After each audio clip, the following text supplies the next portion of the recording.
Bonjour, bonjour.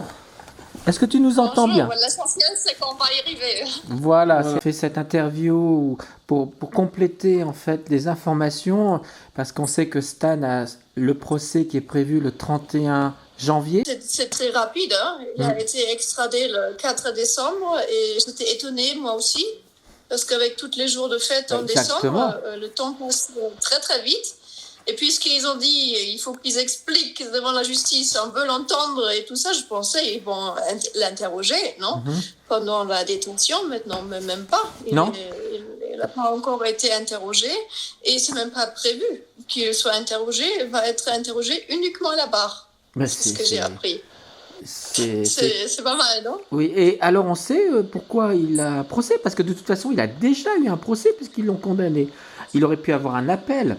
En août 2018, il nous fait le procès en absence.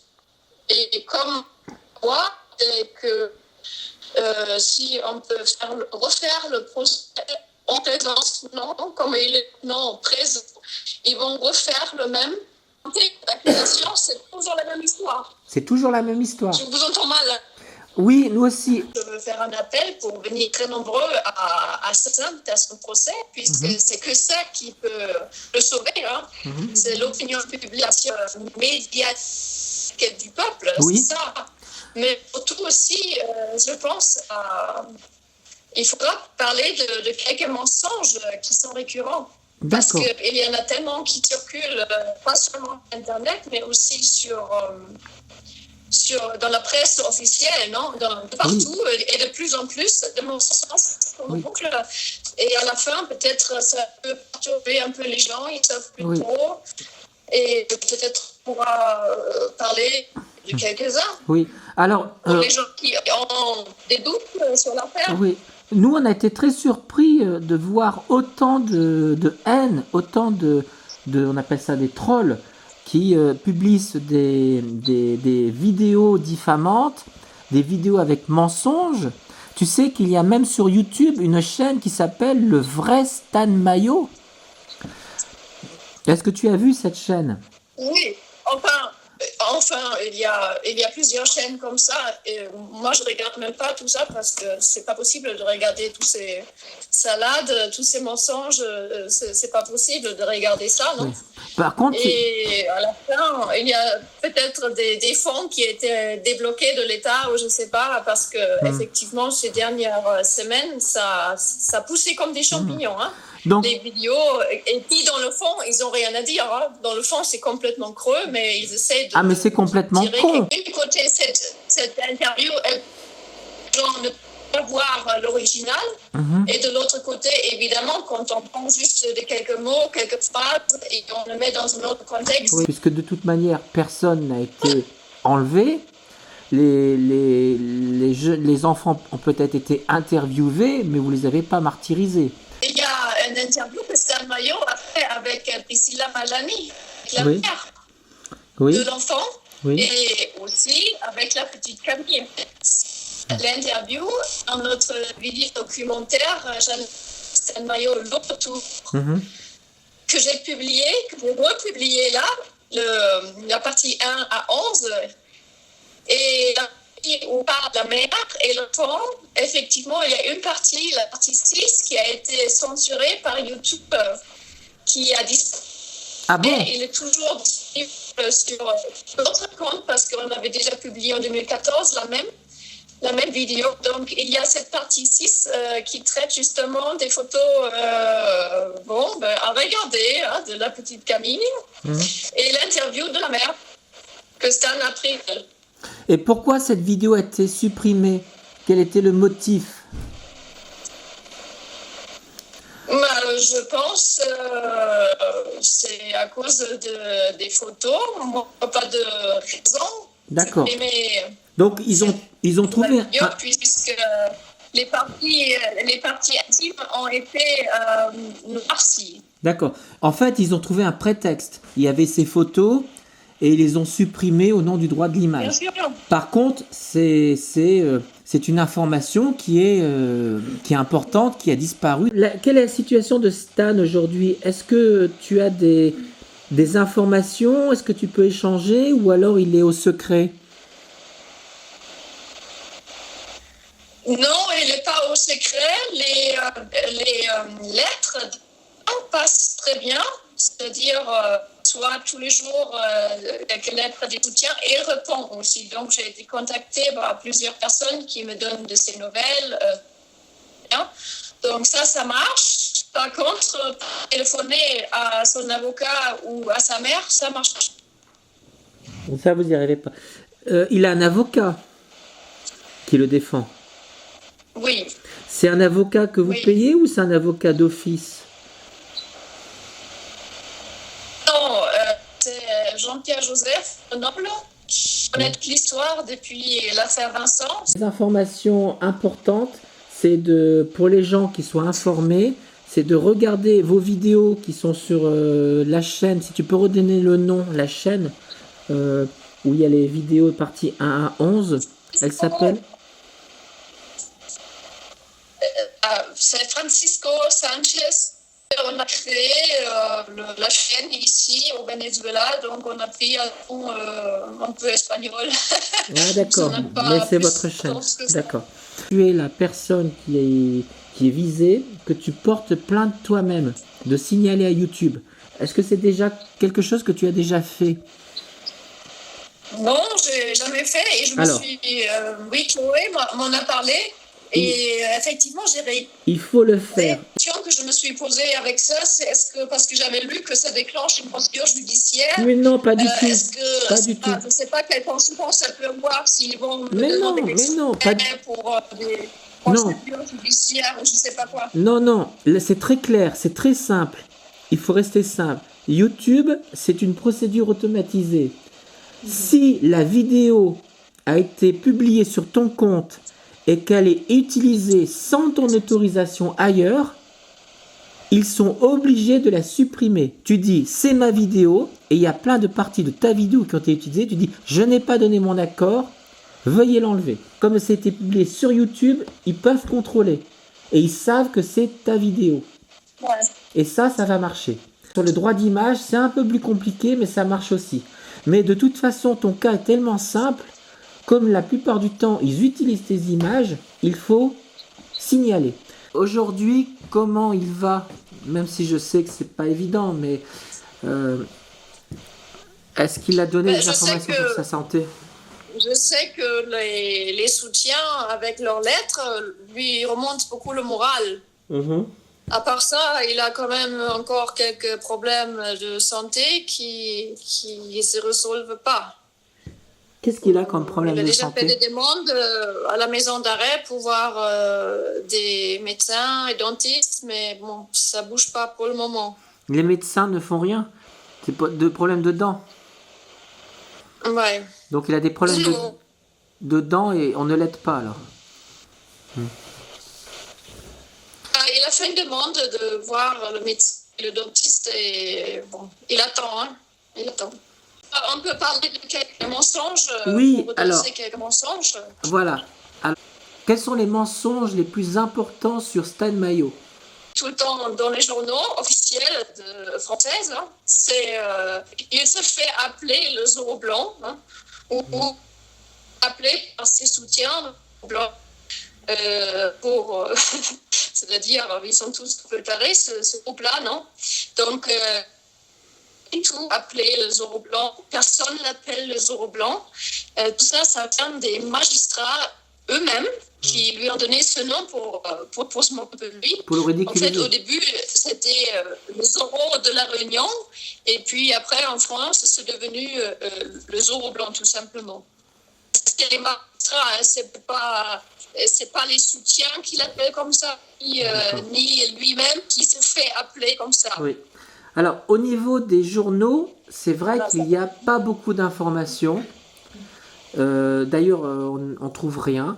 Il y a un article du détective, mais qui est à charge, puisque, comme on disait, il le dit encore, le Zorro Blanc.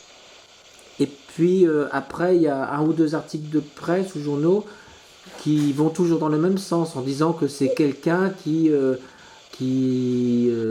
ferait ça pour de l'argent, quelqu'un qui qui va voir les gens pour enlever les enfants. Voilà. De l'argent. Sur quoi ça se base? Alors justement, sur quoi ça se base? Si on dit c'est pour l'argent, il devrait y avoir des traces de paiement, des lettres, il devrait y avoir des évidences, des preuves. Si Stan demandait de l'argent... Non, mais c'est des mensonges. Mais bon, on peut toujours répéter et peut-être quelqu'un va le croire un jour. Hein. Il a écrit un livre sur l'affaire Vincent, qui s'appelle l'affaire Vincent au cœur du terrorisme d'État. Oui. Donc, ce livre-là, il est sur Internet. Oui. Il y a aussi le protocole du peuple noir, gratuitement disponible sur Internet. Oui, Yann Lopez, en fait, qu'on accuse de pédophilie, qu'on accuse de plein d'horreurs, qu'on a monté des vidéos, donc a fait des recherches très sérieuses. On est avec François, on est avec d'autres personnes. Il a fait un travail de malade. Il a des disques durs qui sont remplis, non pas d'images pédophiles, ce n'est pas vrai, mais remplis d'enquêtes, remplis d'affaires. On doit s'attendre qu'un jour, le retour du bâton, et on va avoir une accusation contre ce parce que pendant toutes ces années, on a pu reprogrammer. C'est pareil avec Léa. Léa, la fille de Sacha Dois. Oui. Déjà, en 2000, je lui ai demandé si elle se rappelait quelque chose. Un an plus tard, qu'elle a été récupérée par le père, elle a déjà eu plus de souvenirs. Elle n'a eu plus de souvenirs des violations, des abus qu'elle dénonçait avant. Un an après avoir été récupérée par le père, par décision judiciaire, Stan s'attend déjà à ça aussi, qu'un jour, il va avoir le retour du bâton, puisque s'il fait le moitié, c'est sûr, ça va avoir cet effet-là. Donc le danger, ce serait que les enfants qui ont grandi puissent témoigner à charge en disant que c'était pas vrai, qu'ils ont été forcés, mais c'est possible uniquement parce qu'ils sont restés dans leur famille. Vincent finalement n'a pas été sauvé comme nous avons cru. Nous avons cru que c'était la mère qui a récupéré la garde de l'enfant suite au bruit qu'on a fait autour de cette affaire. Et que finalement, la justice avait décidé de donner la garde à la mère et que l'enfant était sauvé, même si ça n'a ruiné sa vie. Avec cette histoire, au moins, il pensait que l'enfant était sauvé. De Sandrine Gachat-Dois. Oui, on parle de Gachat-Dois. On parle de l'autre affaire. Oui, alors, effectivement, il y a l'affaire Vincent. On a compris qu'il est retourné avec son père. Mais il y a aussi l'affaire Gachat-Dois. Pour l'instant, j'ai juste écouté le témoignage de Sandrine Gachat-Dois, la vidéo qu'elle avait faite en 2013. On avait bien compris qu'on était manipulé par des trolls parce qu'on a pu comprendre ça avec l'affaire de Yann Lopez et puis aussi avec nous-mêmes parce qu'il commence aussi à diffamer autour du cercle des amis de Yann Lopez. C'est tout à fait pareil. Et donc, je lui ai proposé de s'adresser notamment à Crime Halt, une association qui a été créée par monsieur Fabrice Risoli, qui s'est beaucoup intéressé au cercle mafieux, etc. Et cette association travaille de plus près avec des spécialistes qui peuvent aussi travailler sur des affaires, voilà. En Italie, ça se passe beaucoup plus facilement, ils sont spécialisés là-dedans. On ne peut pas, tout simplement. On ne peut pas.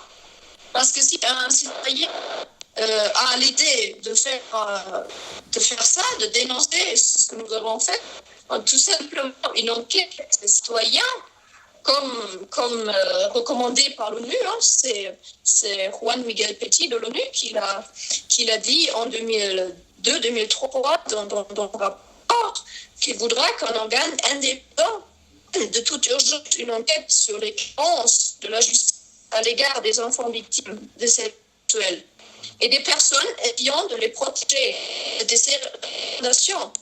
Et nous, on n'a rien fait d'autre qu'une enquête citoyenne. Mais ça, c'est pas possible. On n'a pas le droit de faire ça. Les personnes aventure de voir la même chose, il va leur arriver la même chose que nous. On va essayer avec ce monsieur Risoli d'aller de l'avant parce qu'il est très fort dans la lutte contre la mafia. Et en Italie, l'État italien est en train de gagner contre la mafia italienne. Et peut-être qu'on peut trouver des méthodes de combat grâce à lui. Éventuellement, trouver une issue pour toutes les victimes, en fait, de mettre en place un mécanisme humanitaire pour trouver une porte de sortie pour les victimes de la pédocriminalité, les mères persécutées, les protecteurs avec les enfants violés, abusés, qui ne trouvent pas de justice. Donc l'idée était là d'aller comme précurseur au Venezuela, déjà voir pour nous et puis voir pour toutes les autres personnes. C'était ça l'idée. Et le Venezuela nous paraissait le pays à choisir. Nous avons choisi le Venezuela. Mais bon, vous savez comment ça s'est passé à la fin. Et le problème, c'est que Venezuela... ce que je voudrais dire encore aussi concernant cette extradition de Stan du Venezuela, en fait, c'est pas une extradition, ils ont fait un enlèvement. Ah oui? C'est un enlèvement pur et simple. Ah oui. Parce que le recours était en cours ici, et il y a Interpol Caracas qui a livré Stan à Interpol France. Et voilà, l'histoire est terminée. Donc, le tribunal suprême du Venezuela n'avait pas décidé. Le recours était toujours en cours. Ils sont uniquement le 2 janvier 2020, ils ont dit dans la presse vénézuélienne qu'ils ont procédé à l'extradition d'un Français. Mais ça fait déjà 1 mois qu'il est en France incarcéré. Il a été extradé illégalement. Donc, il ne voulait pas perdre la face, en fait. Ouais. Entre les faits qui se sont passés dans cet enlèvement et les papiers qui ont été réglés donc, cette année-là, en janvier. Donc, tout ça, c'est passé uniquement avec Interpol, donc la police mondiale, la police de la police qui a le pouvoir surtout au-dessus des lois, au-dessus des pays. Rien à faire. Ça dépend, il y a des pays qui ne font pas l'extradition. J'étais étonné que le Venezuela le fasse. Oui, parce qu'on pense à Carlos Ghosn, par exemple, il est tranquille. La Russie, je crois qu'ils ne font pas l'extradition non plus. En Suisse, il y a des affaires pédocriminelles qui commencent à sortir. Vous m'entendez ? Oui, maintenant c'est bon. Notamment l'affaire Genesis, il y a des cas qui commencent à sortir en Suisse. Je pense grâce à Stan Mayo et grâce à Yann Lopez. Il y a la lutte contre la pédocriminalité est plus vigousse maintenant qu'avant. Et je crois que les Américains, que Trump lutte efficacement contre la pédocriminalité internationale. En tout cas, plus efficacement qu'en France où ils font rien. C'est même le contraire. En France, malheureusement, je crois la France est champion. C'est pas étonnant, Jeannette. Il y a même des avocats qui ont dénoncé la France en étant l'Eldorado des pédophiles. Bien sûr, mais toujours au Venezuela. Et la question que je me pose, c'est de quoi tu vis en ce moment là-bas ? Moi, je vis grâce au soutien pour le moment. Donc des gens qui envoient des aides, parce que tu n'as pas droit tu ne travailles pas là-bas. Peut être utile au Venezuela. La maman de Yann Lopez est au Venezuela dans un réseau. Ok, merci beaucoup. Merci beaucoup. Voilà. Jeannette, on peut... J'entends mal. Oui, on va cesser l'interview aujourd'hui. Et on se recontacte par mail. Rien.